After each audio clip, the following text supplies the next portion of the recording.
अस्सलाम वालेकुम, मैं हूं आयशा इरशाद और आप देख रहे हैं उर्दू क्रॉनिकल। बांग्लादेश की वज़ीर आज़म शेख हसीना ने एक मुतनाज़ा इंतखाबात में मुसलसल चौथी बार कामयाबी हासिल की है। अवामी लीग और इसके इत्तेहादियों ने 300 में से 223 पार्लिमानी नशिस्तों पर इलेक्शन जीत लिया है, जिसके बाद शेख हसीना मज़ीद 5 साल इक़्तिदार में रहेंगी। अहम अपोजिशन बांग्लादेश नेशनलिस्ट पार्टी के इंतखाबात का बायकॉट करने के बाद हसीना की पार्टी और इत्तेहादियों की बकिया नशिस्तें भी जीतने की उम्मीद है। BNP ने इल्ज़ाम लगाया है कि पोल एक धोखा था। इतवार का नतीजा BNP के रहनुमाओं और हामियों की बड़े पैमाने पर गिरफ्तारियों के बाद सामने आया है। सरकारी अदाद-ओ-शुमार के मुताबिक टर्न आउट तकरीबन 40% से कम रहा है। हालांकि नाकदीन का कहना है कि ये तादाद भी बढ़ सकती है। इसके मुकाबले में 2018 के आखिरी इंतखाबात में 80% से ज़्यादा वोटर टर्न आउट था।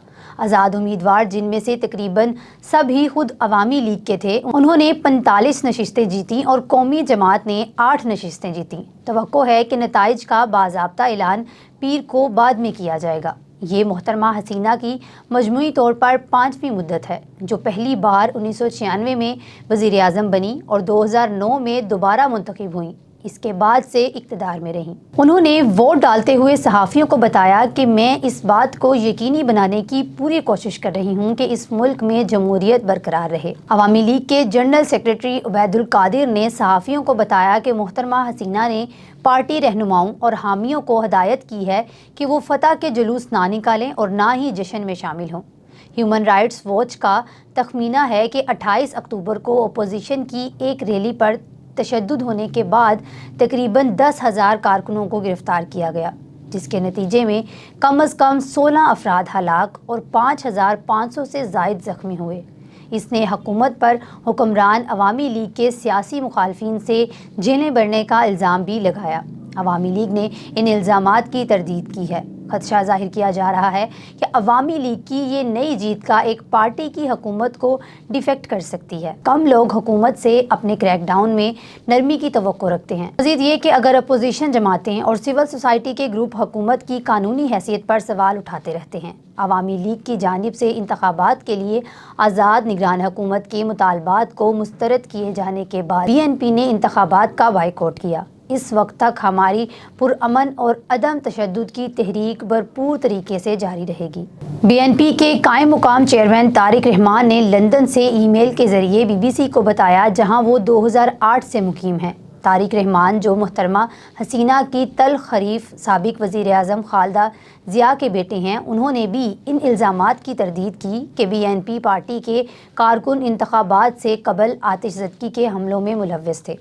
मोहतरमा ज़िया इस वक्त करप्शन के इल्ज़ाम में नज़रबंद हैं। 2018 में तारिक रहमान को 2004 में मोहतरमा हसीना की इंतखाबी रैली पर दस्ती बम से हमला करने की गैर मौजूदगी में मुजरिम ठहराया गया और उम्र कैद की सज़ा भी सुनाई गई। इस वाक़े में हसीना ज़ख्मी और कम अज़ कम 20 दीगर लोग हलाक हो गए थे। उन्होंने कहा कि मेरे खिलाफ तमाम इल्ज़ामात बेबुनियाद और सियासी इंतकाम पर मबनी है। BNP ने भी लोगों से वोट न डालने की अपील की, लेकिन मोहतरमा हसीना के हामियों का इसरार है कि उन्होंने बांग्लादेश के लिए इंतहाई ज़रूरी सियासी इस्तेहकाम फ्राहम किया है। वज़ीर कानून अनीसुल हक का कहना है कि हमने जमहूरी अमल को जारी रखा है, जिससे ये सियासी इस्तेहकाम मिला है। मेरे ख्याल में दुनिया को इसका क्रेडिट शेख हसीना को देना चाहिए। उन्होंने मज़ीद कहा कि मोहतरमा हसीना की गुज़िश्ता 15 सालों में वाहिद सबसे बड़ी कामयाबी ये है कि वो एतमाद है जो उन्होंने बांग्लादेश के लोगों के जहनों में पैदा किया है और बांग्लादेश के लोग खुद पर यकीन करने लगे हैं। बांग्लादेश मोहतरमा हसीना की क़यादत में एक मुतज़ाद तस्वीर पेश कर रहा है। मुस्लिम अक्सरियती कौम, जो कभी दुनिया के गरीब तरीन ममालिक में से एक थी, उन्होंने 2009 से इनकी क़यादत में काबिल एतमाद मुआशी कामयाबियाँ हासिल की हैं। अब ये खित्ते की सबसे तेज़ी से तरक्की करने वाली मईशतों में से एक है, यहाँ तक कि अपने बड़े पड़ोसी हिंदुस्तान को भी पीछे छोड़ता है। इसकी फ़ीकस आमदनी पिछली दहाई में 3 गुना बढ़ गई है और आलमी बैंक का अंदाज़ा है कि गुज़िश्ता 20 सालों में 25 मिलियन से ज़्यादा अफराद को गुर्बत से निकाला गया है। ये चीन के बाद दुनिया का दूसरा सबसे बड़ा मलबूसात पैदा करने वाला मुल्क भी है, लेकिन वबाई अमराज और आलमी मुआशी सुस्त रवी के बाद 2022 के वस्त में मईशत बदहाली का शिकार हो गई। بڑھتی ہوئی مہنگائی اور IMF کے قرض کی شرائط کے ساتھ جو اس نے پہلے ہی شروع کیا تھا، حکومت عوامی نقصان سے نمٹنے کے لیے جدوجہد کر سکتی ہے۔ ستمبر میں واشنگٹن نے بنگلہ دیشی حکام پر ویزا پابندیاں لگانا شروع کیں جو ملک کے جمہوری انتخابی عمل کو نقصان پہنچانے کے مرتکب پائے گئے۔ اقوام متحدہ اور دیگر بین الاقوامی اداروں نے بھی انسانی حقوق کی خلاف ورزیوں اور اختلاف رائے کو دبانے پر تشویش کا اظہار کیا ہے، لیکن محترمہ حسینہ جانتی ہیں کہ جب تک بھارت ان کی حمایت کرتا ہے، مغرب کی طرف سے کسی بھی بڑی پابندی کے خطرے کا مقابلہ کیا جا سکتا ہے۔ ترقی یافتہ ممالک اس بات سے بھی واقف ہیں کہ بنگلہ دیش کی ملبوسات کی صنعت کو دی جانے والی رعایتوں کی واپسی سے لاکھوں مزدور متاثر ہوں گے، جن میں زیادہ تر خواتین ہیں۔ محترمہ حسینہ پہلی بار 1996 میں ملک کی وزیر اعظم بنیں۔ وہ 2009 میں دوبارہ منتخب ہوئیں اور تب سے اقتدار میں رہیں، جس سے وہ بنگلہ دیش کی تاریخ میں سب سے طویل عرصے تک رہنے والی رہنما بن گئی۔